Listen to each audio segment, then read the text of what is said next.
de m'accueillir. Je suis à la fois très heureux et puis très inquiet. Je suis vraiment économiste. Donc, ma formation de départ, c'est d'être économiste. Je me suis beaucoup intéressé. J'étais avant professeur à Strasbourg, depuis peu à HEC Montréal. Donc, je me suis beaucoup intéressé au domaine de l'innovation, puis de management de la connaissance, et puis plus récemment donc, sur le thème de la créativité. Et je ne sais pas si cela a beaucoup de connotations avec les sciences cognitives, j'espère que si.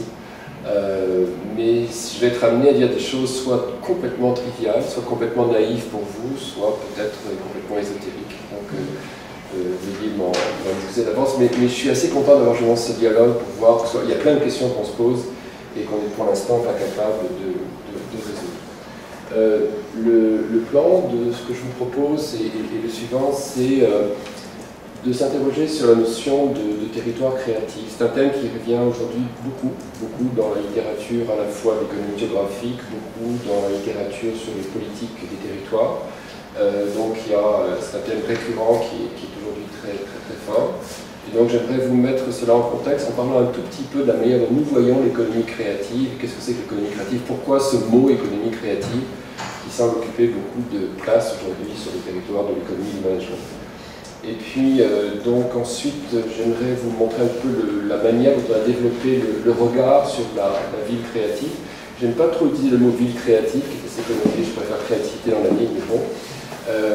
En développant une vision, un modèle de la manière dont se déroule la créativité dans la ville, autour de l'articulation de trois couches qu'on a appelées upper ground, qui est la couche des grandes institutions, middle ground, on verra la notion des communautés joue un rôle très important, et underground, qui est peut-être plus facile à comprendre, là où les efforts des individus qui ne cherchent pas visiblement ou pas toujours les regards du marché vont être source de beaucoup de créativité. C'est l'articulation des trois qui me paraît intéressante dans une ville, notamment celle de Montréal. Et puis ensuite, j'essaierai de vous montrer quelques réflexions sur qu'est-ce qu'on peut mettre en politique de la ville, évidemment, en œuvre, pour essayer de favoriser donc la créativité dans la ville.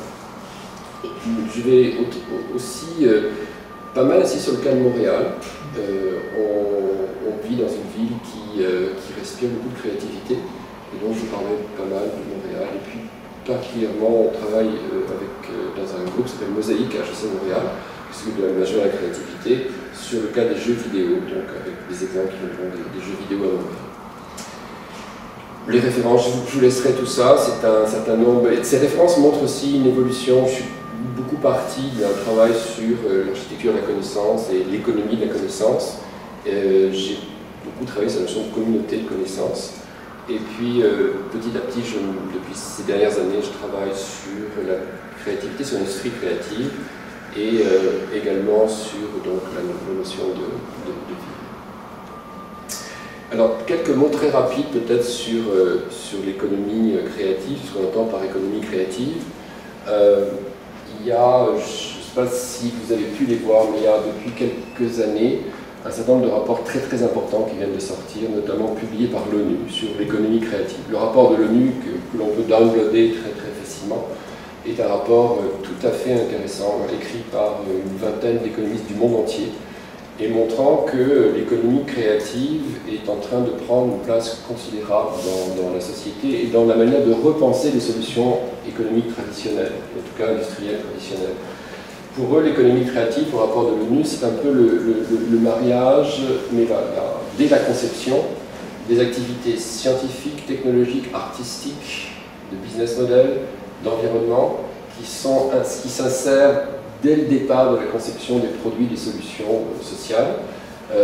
Et ils disent aujourd'hui, on vit cette véritable révolution. Au lieu de traiter ces activités en silos, de manière totalement séparée, on peut aujourd'hui, dans la fabrique de nos solutions, qu'elles soient industrielles ou sociales, les articuler les unes avec les autres, dès les phases de conception. Et à partir de cette idée très simple, le rapport notamment de l'ONU, mais tout un ensemble de rapports montre que ça ouvre évidemment des horizons très grands en termes de réflexion économique, de changement des systèmes. Nous, on l'a interprété comme évidemment une évolution très lente pour des managers, une évolution qui est partie d'une société industrielle où la grande idée pour un économiste, société industrielle, c'est la richesse vient de l'accumulation du capital physique. Celui qui a le plus de machines gagne, grosso modo. Ensuite, il y a une société d'information où l'idée c'était celui qui a le maximum d'informations gagne, en quelque sorte l'accumulation d'informations gagne, mais l'information devenant de plus abondante, le facteur évidemment important, ça devient la connaissance, ça vient de traiter l'information. Donc l'accumulation de la connaissance est devenue pendant très très longtemps, en termes de business, la chose importante. Une notion de compétences de base, etc. On a cumulé les compétences de base. Et puis l'idée de la société créatrice, c'est que la création de valeur ne va plus tellement se faire dans l'accumulation des connaissances, mais dans l'exploitation de la diversité, dans la capacité à articuler des poches de connaissances diverses. Pour un économiste et un gestionnaire, c'est une vraie révolution. C'est la première fois dans l'histoire, en quelque sorte industrielle, que la vision de la croissance n'est plus fondée sur l'accumulation de quelque chose, donc la spécialisation en fait, mais sur l'exploitation de la diversité. C'est la première fois que cette idée que la diversité peut être grandement génératrice de valeur. Et donc ça panique tout le monde, ça panique les économistes, les gestionnaires, ils sont obligés de changer leur modèle, etc. Parce que tous nos modèles, évidemment, sont conçus en économie et en gestion comme des modèles où le fondement de la valeur est construit sur la hyper-spécialisation dans un domaine précis. En termes de management, ça renverse beaucoup de choses. On passe d'un système, une société industrielle qui était celui, évidemment, au départ des Ford, des General Motors, plus tard des Toyota, où en fait les produits étaient conçus et on essayait de les produire de plus en plus efficacement, avec un taux de qualité de plus en plus grand, etc. Donc l'idée c'est on conçoit et puis ensuite on essaye de faire de mieux en mieux. On arrive évidemment à un monde où c'est renversé, c'est-à-dire on conçoit en permanence, on renouvelle en permanence les solutions, sachant qu'on peut les produire efficacement.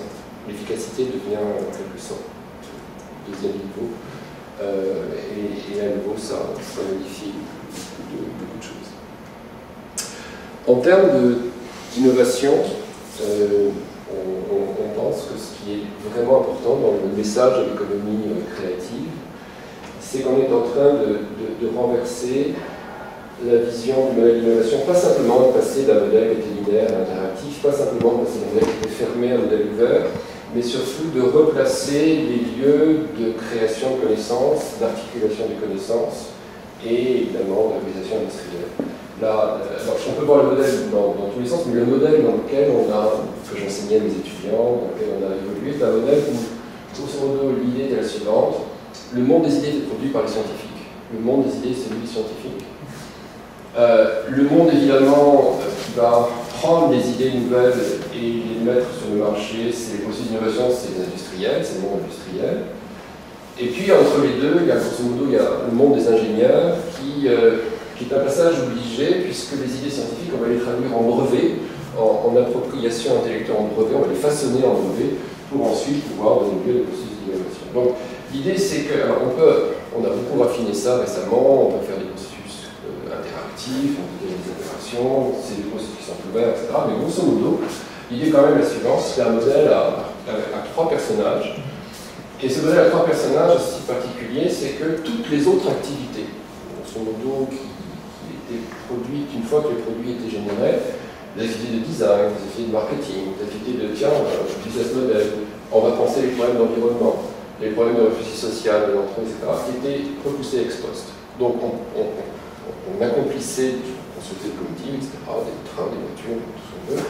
Et puis après, ex post se posaient les problèmes qui étaient rejetés en quelque sorte à l'extérieur du système des 3 personnages. Ce qu'on pense, c'est que la révolution créative, c'est que ce qui était exogène devient endogène. C'est-à-dire que, premièrement, le monde des idées n'est plus le monopole des scientifiques, mais le monde des idées peut devenir aussi bien des artistes, des citoyens, des scientifiques. Donc il y a une véritable ouverture de la manière de voir le monde des idées. Le processus d'innovation est toujours un processus qui cherche à mettre des idées créatives sur le marché.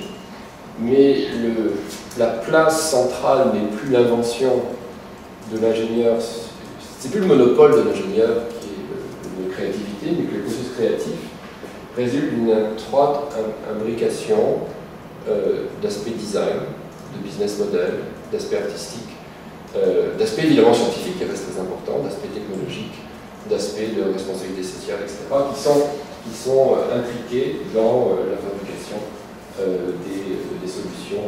Et ça, c'est une véritable révolution pour les managers, parce qu'on rompt avec un modèle qui a été mis sur le marché et qui s'était imposé pendant longtemps. Donc, cette manière de voir, évidemment, les processus interactifs les modèles sont interactifs, ouverts, avec évidemment une phase qui devient très très importante, qui est celle de la créativité qui est ici.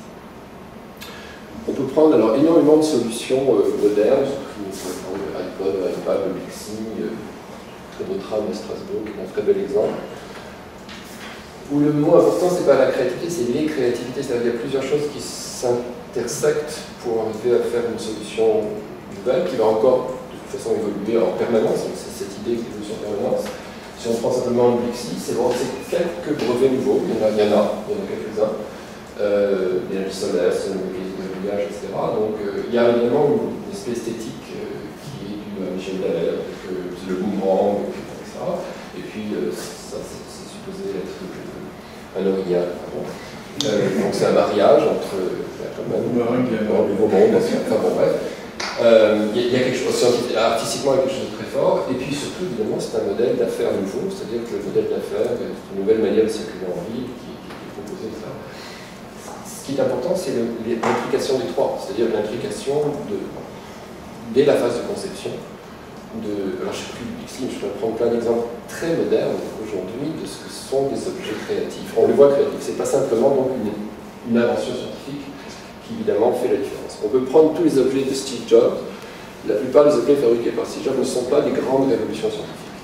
Ce sont d'énormes réflexions sur les business models, sur l'aspect esthétique, qui sont évidemment intriqués dans la fabrication des produits. En termes de gestion de connaissances, ça pose évidemment des problèmes considérables, sur lesquels je vais pas insister, là-dessus. Mais comme grosso modo, le modèle précédent, c'est un modèle de transition entre, grosso modo, un modèle scientifique qui intervenait avec sa manière de construire la connaissance, fondée plutôt sur du know-how, sur un savoir scientifique, sur un savoir très codifié, sur un savoir, en fait, chose très importante pour un scientifique, son savoir est la localisation du compte pas. Le théorème de Thalès, c'est valable, ça se comprend pas. Ensuite, ce savoir-là a été transféré, transformé, passé, grosso modo, à un savoir d'ingénieur, et les ingénieurs avaient évidemment ensuite une activité de création qui consistait à incorporer ce savoir et à l'amener vers des objets industriels. Donc c'est plus quantifié, il y a beaucoup plus de connaissances évidemment tacites des ingénieurs. Pour un ingénieur français, un ingénieur anglais, ils ne pensent pas de la même manière, il y a des choses qui sont tacites. La signification des objets varie un petit peu selon la localisation. À nouveau, un scientifique, encore une fois, anglais et français n'auront pas la même manière, mais grosso modo, quand même, il y a un savoir qui est très, très, très caractéristique. Et puis, ex post, on faisait de temps en temps appel à des artistes qui venaient rectifier les lignes et les formes selon les cultures des pays et des lieux, sachant que le savoir évidemment artistique est un savoir où évidemment le savoir qui d'autre a fait des formes, etc. est très très important. L'aspect sémiotique est évidemment très très important. Et surtout une chose qui va être très importante pour la localisation, c'est que ce savoir évidemment artistique est très lié à la culture du lieu. C'est un savoir qui est lié à l'émotion et à la culture du lieu. Et donc c'était la traduction que l'on pouvait en faire à partir de là. Ce passage, en quelque sorte, en tout cas le passage le plus important, c'était le couplage de ça, puis je te passe la balle ici. Et puis éventuellement celui-là va faire des choses. Cette vision-là va faire place à une vision où il va y avoir une tendance à mettre en même temps, à essayer de créer des espaces de conception où ces trois formes de savoir vont collaborer ensemble. Et du point de vue industriel, ça existe déjà à des très grandes échelles. Pour donner juste un exemple, pour en prendre plein, le centre de Philips à Eindhoven, qui était un centre de recherche, ça s'appelle plus centre de recherche, ça s'appelle Centre Connect and Develop. Et ce centre Connect and Develop est un centre qui a 7500 personnes. On a gardé tous les scientifiques, les 6000 scientifiques qui étaient là sont toujours là, mais on a rajouté des artistes, des gens spécialistes de l'environnement, des gens spécialistes du design industriel, des gens spécialistes des business models, et qui travaillent tous ensemble. Il n'y a plus de verre, il n'y a plus de séparation, de cloison, etc. Ce monde-là travaille ensemble dans un esprit en cherchant des processus qui intègrent ces dimensions avec des artistes qui sont des artistes néerlandais. Ou qui viennent d'ailleurs, en tout cas qui ont leur racine culturelle. Voilà pour l'économie de la... En fait, n'hésitez pas à m'arrêter. Voilà un peu pour ce que je voulais mettre sur la table sur l'économie de la connaissance. J'aurais beaucoup à dire. Mais aujourd'hui, je voudrais m'intéresser donc surtout à la notion de territoire. Juste quand même une parenthèse. Il est évident que tout ça, dans une école de business school, ça bouleverse tout. C'est-à-dire ça bouleverse la manière dont on enseigne le management, les techniques de management. C'est qu'un peu plus... on ne peut plus se contenter du modèle Toyota, qui était l'ultime aboutissement de ce qu'on a raconté dans les écoles de management jusqu'à les années 2000.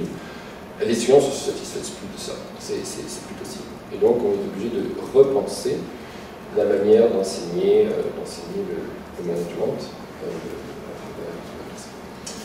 Mais ça, c'est une autre histoire. Donc j'ai essayé de me focaliser sur les territoires. C'est une des applications. Il y a plein d'applications, notamment dans les entreprises, mais les territoires me paraissent, surtout à Montréal, quelque chose de très très intéressant comme lieu d'expression de la créativité. Et pour aller très très vite, ce que je vous propose, pour finir de mettre la table, c'est un résumé très succinct de la manière dont en tout cas les économistes ont traité les territoires. Les géographes seraient beaucoup plus disert, mais les économistes ont réussi à résumer ça de manière très, très, très succincte. La vision des territoires qui a emporté toute une génération d'économistes pendant presque 2 siècles, c'est la vision qu'on voit à la feuille Marshall. Donc on remonte avant le 19e siècle, juste un peu avant le 19e siècle. Pardon, au 19e siècle, juste avant le 20e. Et d'après Marshall était convaincu qu'il y avait quelque chose de très intéressant. Il observait ce qui se passait à Londres, avec la sidérurgie à Londres, il observait ce qui se passait dans la mécanique en Italie, ce qui se passait dans la roue, etc. Donc fasciné par ces concentrations industrielles. Et ce que remarquait Marshall, c'est que ces concentrations industrielles provoquaient ce qu'il appelle des externalités, c'est-à-dire des opportunités d'affaires. On concentre, et puis parce qu'on concentre, l'entreprise sidérurgique A avec B avec C, ça va générer plein d'externalités. Quoi comme externalité? Ça va faire générer, ça va attirer les autres industries dans le même domaine, donc ça va avoir un effet d'attraction, ça va générer des emplois bien sûr, ça va générer des besoins de main-d'œuvre, donc il faut former la main-d'œuvre, il faut des centres de transfert, etc. Donc l'idée de Marshall, qui va ensuite être prise par toute une série d'économistes, c'est cette idée que la concentration crée l'opportunité, et donc en fait la richesse, la concentration d'activité crée la richesse. Alors concentrons l'industrie automobile à Détroit, concentrons la sidérurgie effectivement dans la roue, concentrons la céramique à Limoges, etc. La concentration va faire naître par ce qu'on appelle un phénomène d'externalité positive, ce sont des opportunités qui naissent hors marché. Ça va faire naître, donc générer de la valeur économique. La remarque qu'on peut faire tout de suite, c'est que la vision de tous ces économistes, Marshall notamment, c'est que les seules entités qui comptent, ce sont que ces concentrations se font avec des gens sérieux, c'est-à-dire soit des scientifiques, il y a des universités, soit des ingénieurs, soit des industriels. Tout le reste, évidemment, on n'en parle pas. Le reste est hors de ce qu'on connaît dans ce qu'on appelle le paradigme de l'invention, avec des gens sérieux. À partir de là, il y a eu surtout une très très grande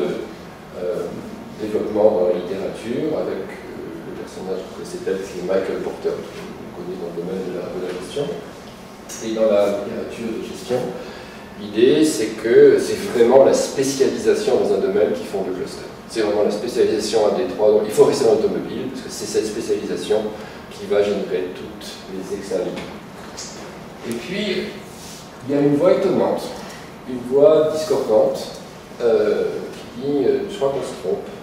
Alors cette voix, elle vient de Jane Jacobs, qui était une sociologue, qui a beaucoup travaillé sur en fait la dérive des modèles de sururbanisation américains, les problèmes de pollution, les problèmes d'aller vivre en banlieue, d'équations très difficiles, de passer 10 heures à venir travailler chez soi, etc. Donc elle voit tout ça se développer sur grande échelle, et elle dit c'est absolument absurde. On a oublié qu'en fait, alors là, ce qui m'intéresse, c'est justement la ville, et que les villes, notamment, les agglomérations, sont des lieux où les externalités naissent de la diversité. C'est le fait d'avoir des choses très différentes qui génèrent des externalités. Et elle a cette vision très, très simple, très belle, qui peut être très moderne, de dire que, grosso modo, la ville est la matrice de la diversité. La ville va attirer la diversité en termes donc, de connaissances. Et c'est de cette diversité que naissent les opportunités économiques, et pas de la spécialisation. Donc c'est une voie toute seule, elle est toute seule contre tout. Alors, cette vision de Jane Jacobs va donner lieu à quelques applications importantes dans la littérature, avec des gens comme Hawkins et Henry dans les années 2000, mais celui qui va rafler la mise s'appelle Richard Florida. Vous connaissez, c'est quelqu'un qui a maintenant une réflexion sulfureuse, parce que c'est quelqu'un qui fait beaucoup de sous avec ses idées.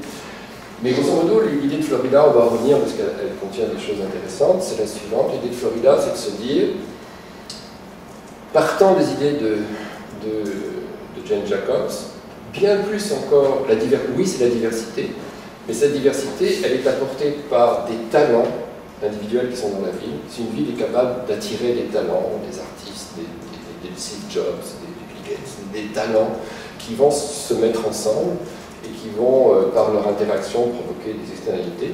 C'est l'attraction des talents qui fait que la ville va être créative. Et donc, la vision de Florida, avec beaucoup d'emphase sur ce livre-là, qui aura un succès mondial, c'est que donc cette fois-ci, la génération de richesse vient non pas tant de l'existence d'institutions, d'entreprises qu'on va concentrer, mais de la concentration de talents divers au sein des espaces créatifs.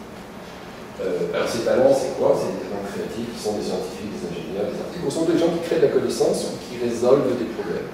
Donc c'est sa vision élitiste. Je vais juste une parenthèse, il y a des pour, contre, etc. Florida, on verra qu'on va essayer de prendre un peu son contre-pied, mais bon.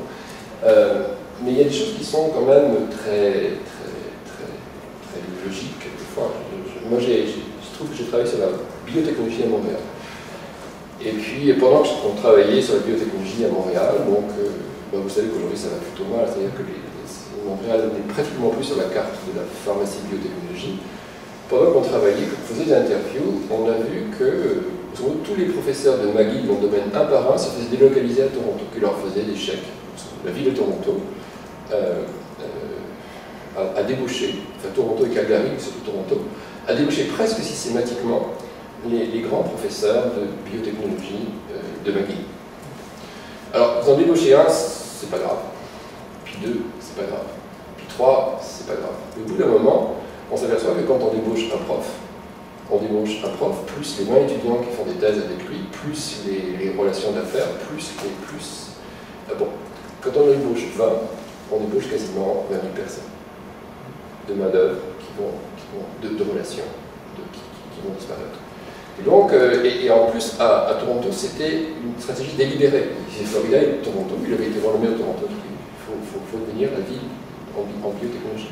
Donc, il y a des choses qui ne sont pas stupides chez nous, il y a des choses qui sont importantes. C'est vrai que l'attraction aujourd'hui de capital humain est stratégique, c'est vrai que les villes se battent là-dessus. Mais évidemment, ce n'est pas ça qui va expliquer le fait que si vous mettez des talents ensemble, ça va nécessairement provoquer des entreprises, etc. Donc c'est une autre histoire. Alors, les attaques contre Florida ont été d'une violence inouïe dans la littérature. Cette violence inouïe dans la littérature est venue, pour aller très vite, aussi bien des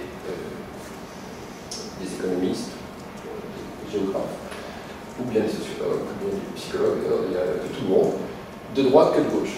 Grosso modo, les gens de gauche disent c'est élitiste, c'est un truc épouvantable, c'est absolument élitiste, la classe chrétienne, on peut savoir.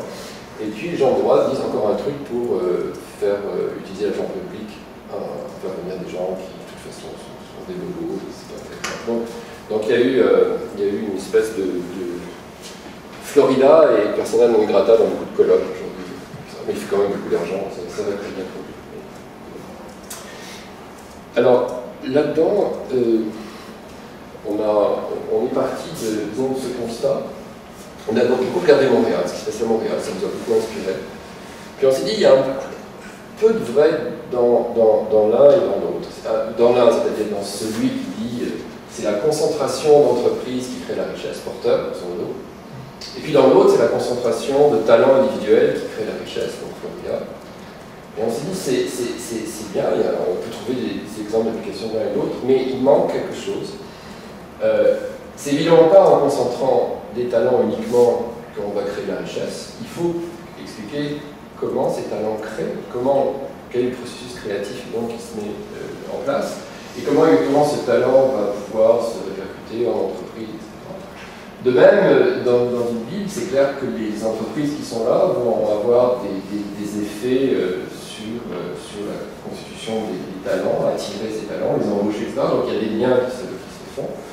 Et dans ces liens qui se font, on va essayer de montrer qu'il y a une catégorie, une couche qui va être très importante en termes, je ne sais pas dire cognitif, je ne sais pas comment dire, mais bon, en termes de structuration de la créativité, qui est le middle-ground, qui est ce qui va permettre aux talents individuels de rejoindre le monde des entreprises et le monde des entreprises de toucher les talents individuels par la constitution d'une couche intermédiaire, qui est une couche essentiellement de communauté de connaissances, qui vont capturer les connaissances, qui vont les traiter, qui vont ensuite pouvoir les emmener sur des valeurs qui sont ensuite atteignables sur le marché, en réalisation marchande dans le même domaine. Donc c'est cette vision de la créativité dans un lieu, dans un contexte que j'aimerais essayer de discuter avec vous, parce que c'est évidemment là-dessus qu'on réfléchit beaucoup. Donc c'est cette constitution, qu'est-ce qu'il y a dans le middle ground et pourquoi ce middle ground, pourquoi un middle ground très riche nous semble être l'expression vraiment d'une ville qui va être ou pas créative. Alors pour revenir d'abord avant d'aller dans le middle ground, d'abord l'upper ground, je voudrais rappeler des choses. Si on regarde Montréal, l'upper ground de Montréal, c'est des entreprises, Cirque du Soleil, Ubisoft, Moment Factory, Sydney, enfin vous connaissez. C'est aussi le musée de Montréal, c'est aussi l'OSM de Montréal, c'est le musée des Beaux-Arts, c'est beaucoup d'institutions qui sont des institutions créatives qui contribuent évidemment au processus créatif par leur capacité d'intégration, mais qui vont vers le marché. Le musée des Beaux-Arts, ils vendent des billets, l'OSM pareil, et évidemment Sydney, Cirque du Soleil et tout ça produisent des réalisations industrielles. Donc, ces institutions créatives sont toutes des institutions qui sont nichées très fortement dans la ville, qui sont très diverses d'ailleurs, et qui visent à réaliser des actes d'achat. Une chose qui est très importante, enfin qui me semble très importante, c'est le fait que ces institutions créatives sont quand même pas tout à fait comme les autres systèmes, entreprises et systèmes industriels, comme elles sont ancrées beaucoup dans la ville, elles épousent la culture de la ville, elles ne sont pas très délocalisables. Une entreprise, on n'externalise pas une entreprise comme le Cirque du Soleil, comme on externalise l'activité emballage d'une entreprise automobile. C'est-à-dire qu'il y a un ancrage culturel qui fait que ces activités sont très ancrées dans la culture. Je ne sais pas si je peux. Oui, bien sûr. Oui.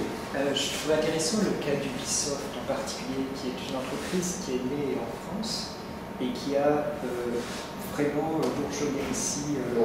Et donc, est-ce que ça voudrait dire que sa délocalisation, en fait, elle a trouvé ici un milieu de culture comme une dent plus intéressant pour on va en parler d'Ubisoft justement, parce qu'on travaille beaucoup sur Ubisoft. Puis, oui, c'est comme une... Exactement. Ils n'ont pas réussi à faire ça en France. Pas en France. Ce qui est remarquable, c'est que ces organisations présentent pour un économiste de l'innovation des choses incroyables. C'est-à-dire qu'elles n'ont pas de département régional important, elles n'ont pas de filiales dans le monde qui font de la recherche, elles ne participent pas à des grands réseaux d'alliances industrielles, elles n'ont pas de subventions majeures, en tout cas pour faire des rabais de recherche et développement. Rien. Et donc, et pourtant, elles sont super innovatives. Donc ça rien que ça, ça c'est une parenthèse d'économiste, c'est des choses perturbantes. Alors, ce qui est intéressant, c'est quand on regarde justement ces entreprises comme Ubisoft, c'est que ces entreprises-là fonctionnent par projet, et ces entreprises qui fonctionnent par projet utilisent beaucoup différentes communautés. Pour prendre un exemple, Ubisoft, ils ont une communauté principale chez Ubisoft, c'est des game designers. C'est une vraie communauté, les game designers. Alors, ces game designers sont des gens très intéressants. Mais il y a aussi les sound designers, il y a les graphic designers, il y a les gens qui font de la musique, il y a des gens qui font du bruitage, il y a des gens qui... Tout ça, ce sont des communautés de gens qui présentent les caractéristiques suivantes et qui font tous les projets d'Ubisoft. Premièrement, ces gens-là sont employés partiellement chez Ubisoft, quelquefois ils travaillent chez le concurrent et souvent ils travaillent en freelance pour eux. Donc ils ont déjà un statut qui n'est pas complètement dans... Ils sont un peu dans l'entreprise, pas tout à fait dans l'entreprise, mais quand même dans l'entreprise. Deuxièmement, ce sont des gens qui travaillent sur tous les projets en même temps. Il arrive très souvent qu'un game designer travaille sur plusieurs projets chez Ubisoft, mais il peut aussi travailler chez Electronic Arts. Il va travailler sur un autre projet, etc., personnel, etc. Donc ces gens-là travaillent sur plusieurs projets en même temps dans le temps. Donc ils se voient très souvent. Et en plus, ils se voient très souvent, généralement, le soir dans les bars de Montréal, où ils vont discuter avec les artistes, les peintres, les sculpteurs, etc. Ils sont dans... Donc, la structure d'Ubisoft, c'est intéressant, quand vous demandez à Elis Mala de dessiner son organigramme, il ne peut pas le dessiner. Il dit il y a 15%, effectivement, c'est un vice-président avec un bureau administratif, là, etc. Mais tout le reste, c'est comme dit le grand bordel, je suis désolé, c'est des communautés qui le font vivre et qu'il faut qu'ils s'entretiennent, il faut que ça marche avec eux. Mais ce qui est important, c'est ce mot-là. Ce qu'il dit, c'est que ces communautés-là, elles forment mon laboratoire de recherche. Et mon laboratoire de recherche, c'est Montréal, parce qu'elles vivent dans Montréal, elles vont puiser les idées créatives à Montréal. Elles sont tout le temps à la SAT, elles sont tout le temps, je sais pas, chez l'épicier, je sais pas, elles vivent dans la ville et elles ramènent les idées créatives des interactions qui naissent dans la ville. Je n'ai pas besoin d'avoir un bureau de recherche. Elles sont ouvertes dans le monde. Alors évidemment, en plus, c'est des gens qui interagissent avec Stanford, partout, Paris, et puis les scientifiques, mais leur activité quotidienne est extrêmement importante. Donc, en termes de gestion, Ubisoft a délégué ses capacités dynamiques, a délégué donc ses compétences à des communautés qui ne sont pas toutes dans l'Ubisoft. C'est ça qui est assez remarquable, c'est qu'on a évidemment en termes de gestion un problème qui est intéressant.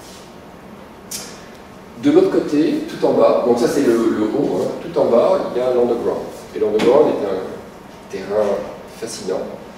L'underground est peuplé alors d'individus qui peuvent être, alors ce qui est intéressant, c'est pas uniquement des artistes, c'est pas uniquement des bobos, etc. Ça peut être des scientifiques, ça peut être un Steve Jobs dans un garage, ça peut être un techno qui se met avec un artiste, ça peut être, etc. C'est-à-dire, ça peut être un musicien. Les doctorants sont dans la... Des doctorants, ça peut être un doctorant qui bricole dans son coin. Oui, bien sûr. Donc, l'underground, c'est un certain nombre d'individus qui développent des activités créatrices en dehors de toutes les institutions et des organisations. Et ce qui est remarquable dans l'underground, c'est que l'underground est assez déviant par nature. C'est là où s'exprime la déviance par rapport aux institutions, et ils sont rebelles, etc. Mais ce qui est aussi remarquable, c'est que dans l'underground, il y a, pour la plupart des gens dans l'underground, ils disent je ne veux pas aller vers le marché, ça ne m'intéresse pas. Il y en a qui disent art for sale, etc. Le going to the market, il y en a qui le veulent bien sûr, mais ce n'est pas du tout la dominante de ce qu'on trouve dans l'underground. Alors l'underground pose un grand nombre de questions, plein de questions ouvertes. Évidemment que l'underground va être terriblement créatif. J'ai pris ici un certain nombre de cas qui naissent dans l'underground, mais il y en a beaucoup. Les garages, encore une fois, la Silicon Valley ont généré des choses incroyables, aussi dans le monde, bien sûr. Et évidemment, la difficulté, c'est de comprendre comment cette déviance va générer de l'ordre. Comment de cette déviance va générer de l'ordre. Alors, ça pose évidemment d'immenses questions d'autorité, de légitimation, d'identité, et de caractère évidemment innovant. Et la manière dont nous on l'a abordé, moi j'ai beaucoup travaillé avec Michel Calon, donc sur tout ce qui est acteur réseau, etc. C'est de dire tout simplement la chose suivante, c'est-à-dire que premièrement, quelqu'un qui est dans l'underground, son problème quand il crée, c'est surtout pas d'être copié, c'est au contraire de se faire comprendre. Donc quelqu'un qui crie qu'il a créé quelque chose, qu'est-ce qu'il va faire? Il va rentrer évidemment dans un circuit de légitimation de ses proches. Circuit de légitimation de ses proches, c'est-à-dire qu'il va essayer de valider ses idées créatives, de séduire en quelque sorte ses proches en disant écoute, ce que je crée, c'est quelque chose de très important. Et donc, cet acte de partage de la création, qui est un acte que je pense toute personne grande va faire, partager avec les proches, va être évidemment un acte qui va s'accompagner petit à petit d'une construction cognitive, je disais j'emploie vos mots, mais c'est bien, d'une construction cognitive qui fait que la créativité initiale de l'individu va se traduire par une série de choses qui va être des manifestes, il va expliquer des brochures, il va essayer de se faire comprendre, d'aller dans les galeries, etc. Et petit à petit de créer quelque chose qui va être très important, qui va être de créer des communautés de connaissances. En tout cas, de travailler dans sa communauté de connaissances. Et le rôle de ces communautés de connaissances, c'est évidemment de faire un travail de construction cognitive qui va aboutir à une codification croissante du savoir de l'artiste déviant, qui va rendre son travail de plus en plus intelligible, et y compris, à force de le rendre intelligible, de l'emmener vers des applications qui peuvent devenir marchandes. Et donc, nous, ça nous intéresse beaucoup en tant qu'économistes, cette non-volonté d'aller vers le marché, mais doublée de la volonté de séduire et de faire comprendre son idée créatrice, va faire en sorte que l'idée, elle, va quand même aller vers le marché. En tout cas, elle va devenir de plus en plus intelligible, vers des formes qui vont devenir repérables par le système marchand. Peut-être. En tout cas, cette ambiguïté est très importante dans la création de valeur. D'où évidemment cette idée qu'on va développer, c'est qu'entre la couche de l'overground, qui est celle des institutions, des organisations bien huilées, etc., et le terreau créatif de l'underground, d'individus déviants, pas nécessairement volontairement déviants, mais en tout cas assez déviants, le contact, alors c'est un contact à la fois physique mais aussi cognitif, va se faire évidemment par cet ensemble de collectifs, d'intermédiaires, d'associations, qui sont des communautés de connaissances essentiellement, qui font un travail cognitif de validation des connaissances, d'enregistrement des connaissances, ou bien de rejet des connaissances, ou bien d'accumulation du savoir, mais qui vont en tout cas avoir pour effet de rendre de plus en plus intelligibles les idées créatrices qui naissent de l'underground. Et évidemment, plus l'idée qu'on a essayé de faire passer, plus le middle ground est riche, plus la créativité dans la ville a des chances de s'exprimer. Plus le middle ground est rétréci ou inexprimé, moins la créativité dans la ville a des chances de s'exprimer. Et pour moi, j'ai une ville magnifique en Alsace, qui est en France, qui est Strasbourg. Strasbourg a de magnifiques institutions de recherche. Strasbourg a toujours eu un underground très créatif. Gutenberg s'est baladé à Strasbourg et tout ça. Bon, il y a peut-être des gens qui ont... Il n'y a pas de middle ground. Il n'y a pas de middle ground. La ville est structurée en silos, et puis il y a très peu de middle ground. Et donc dans cette ville potentiellement incroyable, où se balade, il y a plein de gens qui viennent du système européen, parce qu'il y a des institutions européennes, etc. Il y a un milieu scientifique très riche. Il y a quelques grandes firmes de billetterie, je sais pas. Et puis il y a des talents individuels, puis il n'y a rien. La ville ne s'est jamais structurée pour des raisons historiques. Il n'y a pas de middle ground. Et donc la ville moi, c'est une des raisons qui me fait venir à Montréal. Je sens à l'inverse qu'il y a une structuration riche et un travail. Et donc, c'est l'hypothèse qu'on essaye de mettre en place, c'est, et d'essayer, c'est que c'est la richesse de ces communautés qui va permettre, alors deux choses évidemment, ça va dans les deux sens. D'une part, aux idées créatrices qui naissent de l'underground, d'avoir une chance de monter et de se faire récupérer en quelque sorte vers des applications marchandes. Mais d'autre part, ça permet aussi aux firmes de l'underground, comme par exemple Ubisoft avec ses game designers, d'aller dans le middle ground, faire rencontrer, faire mixer, trouver des idées créatrices, toucher l'underground, créer des opportunités pour l'underground. Ubisoft, on va voir, on crée beaucoup. Et donc permettre ce mouvement incessant du haut et du bas et réciproque. D'où alors peut-être pour répondre à votre question, des exemples. Celui de... On a beaucoup discuté, j'ai la chance de travailler avec quelqu'un qui s'appelle Laurent Simon, qui a passé sa thèse, 3 ans chez Ubisoft. Je veux dire, 3 ans où il a eu le droit de voir toutes les délibérations de tous les conseils privés, secrets, etc. Donc thèse incroyable sur le genre de créativité. Donc il connaît tout le monde à Ubisoft, c'est pratique. Et c'est donc grâce à ces rencontres qu'on a pu discuter, notamment avec la haute direction d'Ubisoft, sur la manière de se voyer à Montréal. Bon, alors évidemment, vous connaissez l'histoire, Ubisoft est venu par un coup de poker, c'est un fonctionnaire stupide de la Commission européenne qui a dit que les jeux vidéo n'étaient pas une activité culturelle. Et donc, Paris n'a pas pu donner, la France n'a pas pu donner à Ubisoft, qui est une entreprise française, le rabais accordé aux industries culturelles. Et donc, les frères Guillemot, à la tête d'Ubisoft en 1997, c'est impossible. On ne peut pas rester à Paris. Tout ça parce qu'un fonctionnaire de la Commission européenne, stupide, vraiment borné, stupide, en a décidé ainsi. Et donc, rien à faire, et Ubisoft dit on part. Puis à l'époque, comme jeu vidéo, c'était pas très important, Paris a laissé partir, mais de toute façon, on ne pouvait rien faire. Et donc Ubisoft est venu grâce au surenchérissement des autorités politiques du Québec, est venu à Montréal, à force de subventions. Donc ça c'est un atterrissage par dépit, venant à Montréal sans connaître Montréal. Et puis, oui. Excusez-moi, il y avait aussi à Montréal la zone, je ne me souviens plus du nom de la zone, mais c'était une zone qui favorisait, qui n'avait pas de taxes pendant les... Oui, on a fait des efforts, mais c'est payant. Alors il y avait à Ubisoft quelques antécédents, il y avait Soft Image, il y avait une histoire, mais très peu. Donc il se pose comme ça. Et puis, ce que racontent notamment la thèse de Laurent Simon, ce qu'elle raconte, c'est d'abord la rencontre, il y avait beaucoup de gens très riches d'idées, très riches d'idées dans l'underground. C'est-à-dire que, en fait, beaucoup de gens qui ont été employés par Ubisoft, c'était des gens passionnés de jeux vidéo à Montréal, qui sont devenus employés, qui continuent dans l'emploi maintenant aujourd'hui à faire des trucs tout seuls, etc., mais qui sont quand même employés par Ubisoft. Donc, il a d'abord trouvé un terreau très riche, qui ne semblait pas trouver. Et puis donc, petit à petit, il a dit c'est structuré, des choses incroyables, c'est-à-dire c'est structuré en fait un middle ground très intéressant qui fait que son dos, Ubisoft ne peut pas partir, un peu plus difficilement. On va mettre le prix.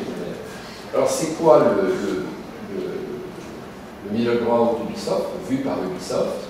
C'est plein de choses. C'est d'abord l'implantation à Montréal d'une association de tous les jeux vidéo. Ça s'appelle International Game Developer Association, et cette association un peu balise toutes les connaissances qu'il faut savoir pour tous les jeux vidéo. Par exemple, une chose très importante, quels sont les droits de propriété industrielle, où on en est, les tendances, etc. Ubisoft n'a pas le temps de faire ça, mais c'est une association de 400 personnes, c'est 400 personnes aujourd'hui.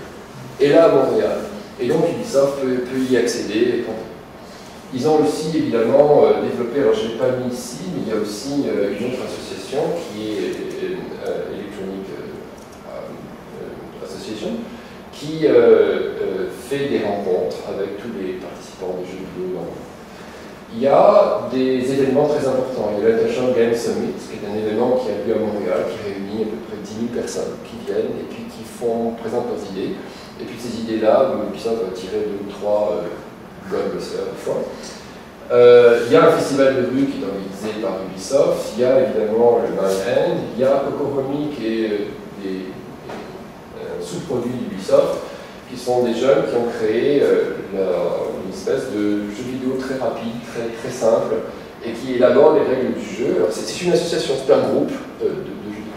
Puis il y a aussi des lieux de rencontre, je vais essayer d'en parler, donc j'essaie de vous montrer un petit peu la manière dont Ubisoft voit son événement. Donc IGDA, c'est l'International Game Developer Association, ça c'est très important.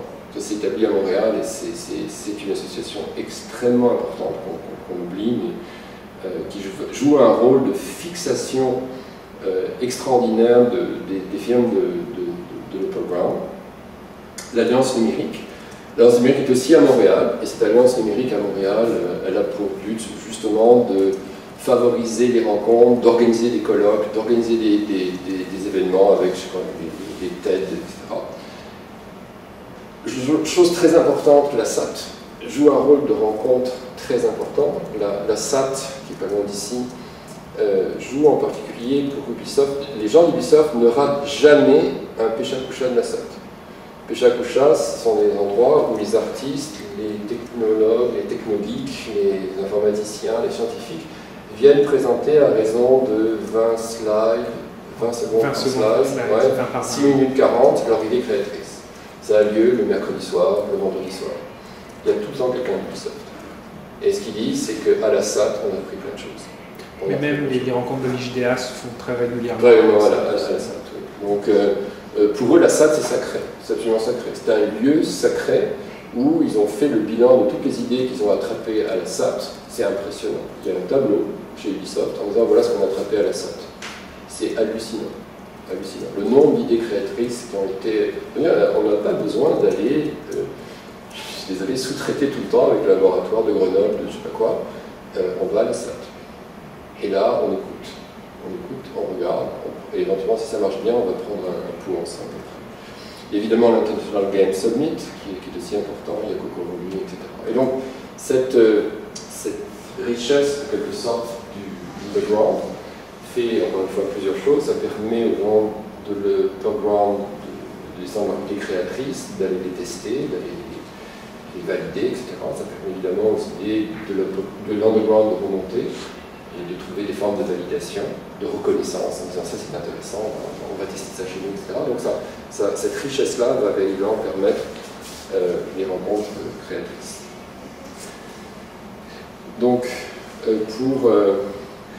pour résumer, entre cet aspect des choses, entre donc l'underground des individus et l'upperground, le lieu des projets, il nous semble évidemment que le maillage de ces communautés, de ces collectifs et ces associations en fait, constitue la richesse de la vie créative, d'une ville en tant que territoire de diversité qui essaye de valoriser cette diversité. Oui. Tout ça, ça veut dire qu'il y a quand même, l'upperground peut quand même avoir un certain contrôle sur le middle ground. Il peut décider de créer des associations. Oui. Ensuite, ça marche pas pour plein de raisons. Non, après, mais il a un rôle, il peut aider à structurer le middle ground. De même que la ville a un rôle de structuration aussi. Les pouvoirs publics, on va en reparler, mais ont un rôle de structuration. C'est absolument clair, je ne sais pas si vous le savez, mais à un moment donné, le statut de la SAT, l'existence même de la SAT a été menacée. En disant, ça sert à quoi ça? Et donc je pense qu'il a fallu que beaucoup de gens montent au créneau pour expliquer l'importance de ce lieu. Et l'importance pour le Montréalais de ce lieu, même s'il ne le connaît pas. Pourquoi ce lieu est important. Nous, on a fait venir des délégations de gens qui venaient de Paris, du ministère de la Recherche, tout ça. Ils étaient assez fascinés, puis ils ont dit, mais si je fais le bilan, ça n'existe pas à Paris, ça. Il n'y a pas un lieu comme ça à Paris. Il n'y a pas un lieu identique à Paris où je peux établir ces contacts et ces relations. Dernière partie, puis ça ira assez vite peut-être, mais dernière partie, c'est si on est un pouvoir public, un pouvoir politique, qu'est-ce qu'on peut faire? Grosso modo, l'upperground, peut-être des taxes, des trucs classiques, quoi. L'underground, faire la Florida, essayer d'attirer les talents. Encore une fois, ce que je dis dans la biotechnologie montre que c'est pas toujours neutre, quand même, c'est des choses importantes. Mais si on veut enrichir le middle ground en tant que ville, qu'est-ce qu'on peut faire?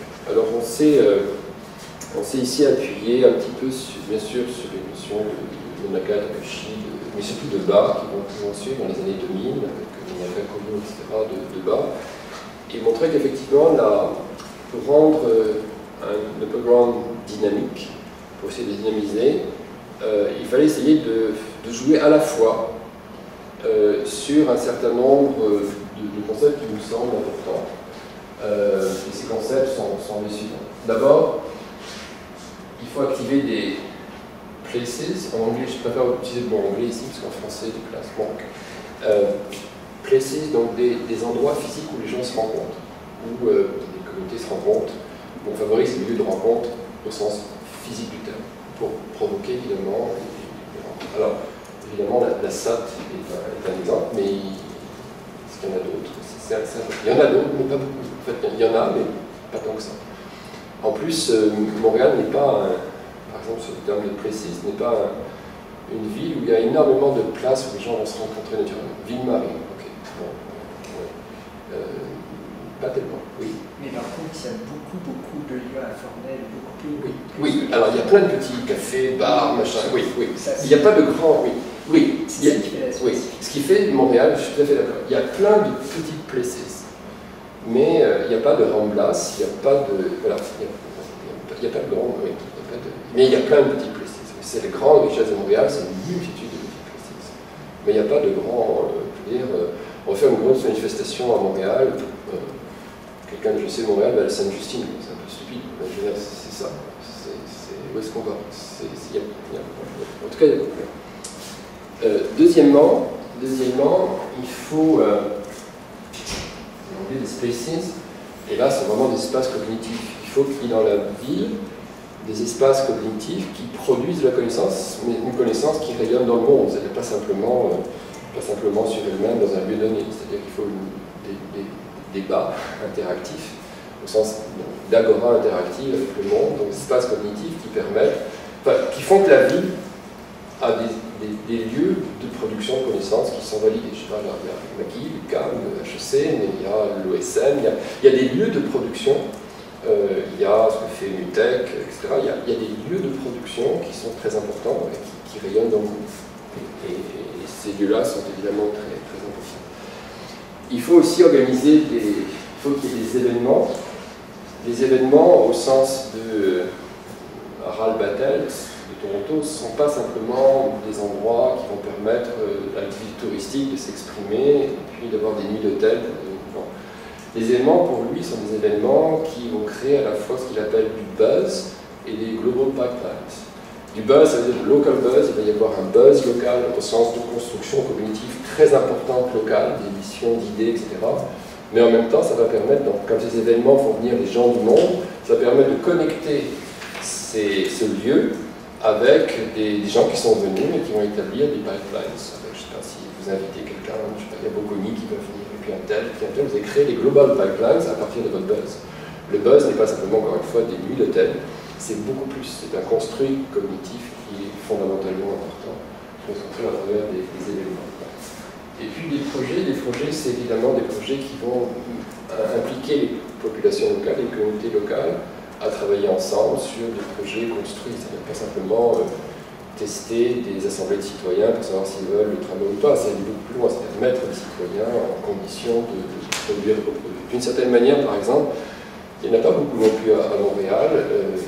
Je sais que quand il y a eu les Jeux Olympiques à Montréal, en 1976, les Montréalais étaient impliqués, ils sont venus comme bénévoles, préparer l'événement, travailler l'événement, etc. Donc il y a eu un travail qui a été très important, qui a fait que la population s'est sentie à la fois propriétaire de l'événement et en même temps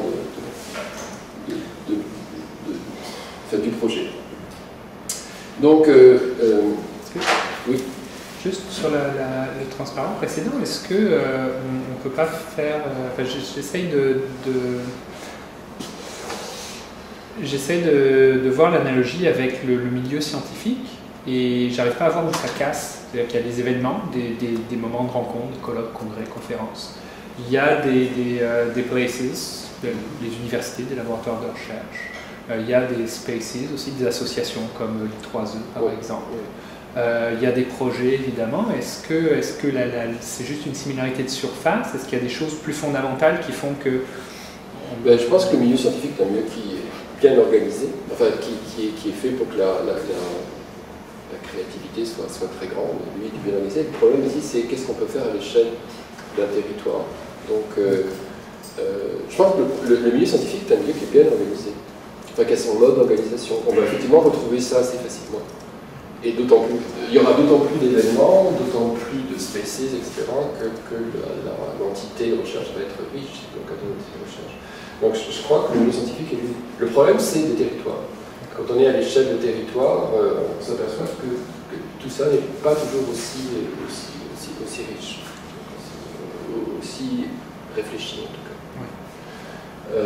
Alors évidemment, on va retrouver derrière ça, c'est évidemment, on va retrouver ici les phénomènes de socialisation de l'enquête réfléchie. Ici, c'est plutôt la partie externalisation. Ici, il y a plutôt la partie combinaison. Enfin, on a derrière, évidemment, en filigrane, le modèle qui est implicite. Mais oui, là, je pense que le problème, c'est qu'on a très très bien, je pense, conçu, enfin, en tout cas, le modèle scientifique est organisé. Le problème, c'est que le modèle scientifique couplé au modèle artistique, enfin, couplé à un modèle créatif, lui, n'est pas organisé. Et d'ailleurs, de manière assez curieuse, on s'aperçoit que moi, je trouve que l'un des problèmes, c'est que dans tous les lieux de créativité sur lesquels je travaille, que ce soit cirque, SAT, enfin, curieusement, l'université est absente. C'est le grand absent de la créativité aujourd'hui. Mais c'est aussi mais elle va bien, enfin elle va bien, ça marche bien pour elle, mais elle est absente de manière incroyable de tout ça. Peut-être pas les scientifiques eux-mêmes, les scientifiques bidouillards, des technos, des machins, qui vont être technologiques, etc. Mais ils vont hors de leur institution. Mais l'université est très, très en dehors de ça. Partout où je vois, elle est très en dehors. C'est curieux. Oui. Non, c'est juste que ça me faisait penser, parce qu'il y a quand même des modèles comme le MIT Media Lab, en fait, où là, le masqué. Ouais. C'est blanc. Oui. Ouais. Mais en fait, moi, par rapport à ça, je dirais qu'il y a une imperméabilité qui est l'imperméabilité habituelle de l'entreprise par rapport au monde universitaire, l'entreprise qui doit faire du profit et qui ne voit pas immédiatement l'intérêt de la recherche, à moins d'avoir de la R&D dans l'entreprise. Et je sais parce que j'ai moi-même contacté Ubisoft à un moment donné, j'aurais proposé un projet, et j'ai parlé avec une des personnes qui voilà, et puis ils se sont dit oui, mais puis j'aurais dit que j'étais ouvert à travailler sur je cherchais un terrain en fait pour appliquer ce que je faisais. Et puis on m'a gentiment répondu que on ne fait pas ce genre de choses, on fait des jeux vidéo. Et pareil, j'imagine pour le Cirque du Soleil, il y a une imperméabilité parce que c'est pas dans la... Il y a beaucoup de scientifiques au Cirque du Soleil, mais ils ne sont pas dans un laboratoire scientifique. J'ai assisté à une représentation, enfin une simulation de représentation, rehearsal. Et en fait, il y avait dans la salle, ce qui m'a fait remarquer, il y avait plus de scientifiques, des scientifiques, mais qui venaient comme ça, on ne les voyait pas, mais ils étaient dans la salle, que d'artistes. Parce que l'artiste, en fait, était couvert de capteurs. Donc l'artiste est couvert de A jusqu'à Z de capteurs. Et puis, grosso modo, il faisait comme ça. Et là, justement, les scientifiques disaient, tu peux encore faire 1 demi-millimètre, sinon tu casses la gueule. Et donc, tout était simulé. Et donc, il y avait un dialogue extraordinaire entre art et science, effectivement. Mais le scientifique était quand même pas dans une tour de verre, enfin, pas dans son laboratoire fermé, etc. Il était là, en jean, avec les autres, et il discutait en online. Et ça, c'est quelque chose qui est... Ils ont plus de scientifiques et techniciens que d'artistes. Paraît incroyable. Mais simplement, ils sont pas catégorisés... Alors, ces gens-là ne sont pas catégorisés dans justement les retours d'impôts pour la recherche et développement. Ils ne sont pas caractérisés comme chercheurs. Ils sont employés au Cirque du Soleil comme spécialistes des effets spéciaux, des machins comme ça. C'est un truc de fou. Oui. Mais oui, donc ça mélange beaucoup de choses. Donc peut-être pour terminer, ces catégories méritent d'être analysées de près. On est en train de regarder un peu ça. Donc précise évidemment, c'est les endroits où les gens se rencontrent. Alors ce qui est intéressant, c'est que ces rencontres, c'est souvent dans ces places. Donc je prends le cas de la Sainte. Ce qui est intéressant, c'est qu'on va favoriser à la fois des gens qui se connectent très fort, mais laisser le hasard jouer. C'est the strength of weak ties. C'est-à-dire qu'on laisse la possibilité d'avoir de la fraîcheur dans des groupes qui sont très fermés. Le rôle de ces places, c'est ça qui est intéressant. C'est d'apporter, encore une fois, des opportunités de weak ties dans des strong ties. Et c'est évidemment quelque chose d'essentiel. Ce rôle des places est très très important. Et c'est ça qui fait leur richesse. Alors Species, je pense que c'est beaucoup plus facile à comprendre. C'est évidemment des espaces de création de connaissances qui sont ouverts sur le monde et qui sont validés par le reste du monde, pas uniquement par le monde local. Les projets, ce sont des projets qui doivent évidemment entraîner les communautés locales, pas simplement faire des auditions de citoyens qui sont totalement contre l'idée même de projet, mais entraîner les citoyens et les quotidiens à travailler ensemble. Donc, il y a pas toujours. Et peut-être, encore une fois, le domaine le plus étudié, celui des events. Il y a eu de très très beaux articles, j'ai cité Battel, mais il y a Malberg, il y a tout un volant Asheim, il y a tout un volant littérature sur le rôle des événements comme, encore une fois, créateur de ce buzz. Alors ce buzz, contrairement aux places qui font que les strong ties sont exposés aux weak ties, c'est l'inverse. C'est plutôt des weak ties qui vont permettre de créer des strong ties. Et donc le rôle des events est extrêmement important dans la créativité de l'ensemble. Et évidemment, un peu comme sur Naka Takeshi, l'idée qu'un middle ground soit créatif si à la fois il y a une richesse d'events, de spaces, de places et de projects. C'est-à-dire que c'est toujours pour qu'il y ait une spirale qui se développe, il faut évidemment que les quatre composantes ensemble soient très fortement activées. Alors c'est intéressant d'appliquer ça à Montréal, on est très riche, comme vous l'avez dit, sur les places, petites places, on est très riche. Et puis dans d'autres domaines, donc les projets qui entraînent la population, actuellement, bien sur Montréal, c'est limité. Trop gentil. Or c'est très important. Or on voit, je ne sais pas, vous prenez un exemple qui est, je pense que vous avez eu la chance d'aller voir le High Line à New York. Le High Line à New York, c'est cette espèce du côté de Chelsea, donc Meat Market. C'est une ligne de tram qui était épouvantablement dans un état épouvantable, traversé tout le long de la 10e avenue, je crois, sur 20 km presque. Et cette ligne-là était complètement désaffectée, tombée en ruine, comme on peut imaginer les lignes de tram américaines, etc., en plein milieu. Et c'est la population locale, c'est vrai que ça a démarré avec un ou deux mécènes, mais c'est la population locale qui s'est passionnée pour ça. On voulait le démolir pour faire passer les voitures, qui dit non, on va en faire une promenade urbaine. Allez voir sur le site, c'est extraordinaire. C'est extraordinaire parce que non seulement c'est devenu une promenade urbaine qui est aujourd'hui la plus visitée du monde, incroyable. Mais deuxièmement, ça a créé de la richesse sous forme d'un restaurant, bar, magasin, etc. Et donc c'est un exemple extraordinaire de prise en charge de projets par des citoyens. C'est des groupes de citoyens, beaucoup. Et le maire de New York est arrivé longtemps après pour valider ça. Mais longtemps après, une fois qu'il a vu que électoralement, il n'y avait rien à faire, c'est bon. Mais très longtemps après. C'est-à-dire que c'est un cas tout à fait étonnant de... C'est plus qu'une revitalisation, hein, ça devient le côté le plus attractif de New York aujourd'hui.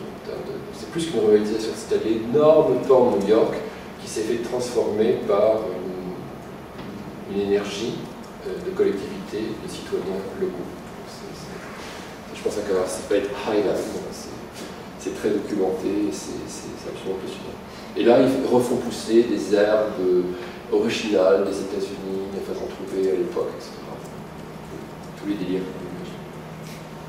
Voilà.